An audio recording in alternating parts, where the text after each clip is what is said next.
Hey guys, welcome to Mybartender. Today we teach you how to make the Blueberry Moscow Mule. First, add a half cup of blueberries to your copper mug and muddle.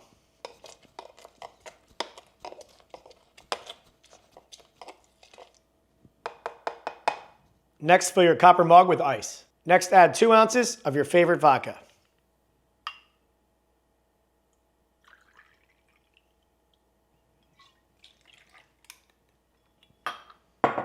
Side note, you can use blueberry vodka if you'd like as well. Next, add a ½ ounce of fresh squeezed lime juice.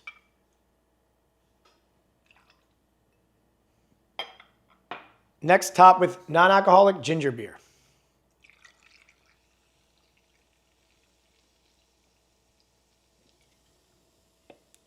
Next, use your mixing glass to mix the ingredients.